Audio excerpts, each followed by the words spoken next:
Afternoon, wala tayong pasok ngayon guys, kaya dito lang tayo sa Kubo guys. At ayun guys, oh, lakas na ang ulan. So walang tigil guys. Kaya dito tayo sa Kubo. Ito Kubo guys, ginawa namin to para pagka yung mga ganitong panahon ay meron tayong matambay-tambayan. Ayun guys, oh. Ayan. So yun pala yung aking manukan sa kabila guys. Ayan yung aking mga alaga sa kabila. So mamaya maya magpapakain tayo, hindi pa tayo makapagpakain kasi umuulan guys. So pag wala tayo sa construction ay yung ating mga manok ang ating binablog. So ngayong mga linggo na to guys, so wala talaga tayong pag-upload ng mga construction na trabaho. Dito muna tayo sa ibang at ito guys, pati mga manok kung nilalamig yun.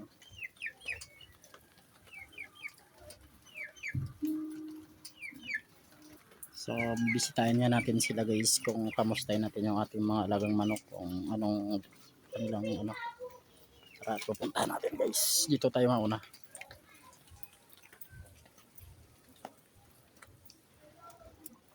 So ito yung alaga ko guys na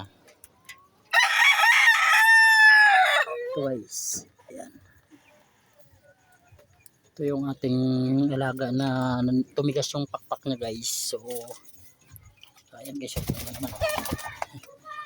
Tumigas ang pakpak nito guys, pero yung ginawa ko guys ay binili ko siya ng calcium. Ayan guys, so binili ko siya ng calcium guys, tapos nilagay ko siya dito sa frying pan para makalipad-lipad at ma-practice yung kanyang pakpak, at tuwing hapon ay minamasahe natin. Pero hindi, sayang nga guys, di natin ipakita yung pagkas ng pakpak niya at kung paano natin siya i-recover. Pero sa ngayon guys, recover na siya. Hindi ko lang naipakita nung unang balda niya. Sakit ng manok yun guys, yung kusang nababalda yung mga pakpak. Okay guys, ipakita natin yung pruweba na i-recover natin ito guys. Ito guys, kita nyo naman guys yung pakpak.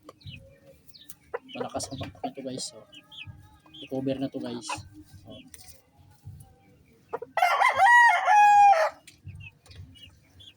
So dito ko siya pinakawalan guys nung tumigas yung kanyang pakpak, at tuwing hapon ay minamasahe natin. So ano siya, nasaulian na yan guys. So ayan pa yung iba natin mga alaga guys sa kabila. Halos magkadikit ito makulungan. So guys, at may mga sipon na yung ating mga alaga. So gagamitin natin yan. So hanggang dito na lang ating video guys. At kung nagustuhan mo itong video, paki-follow and share and like. Thank you for watching.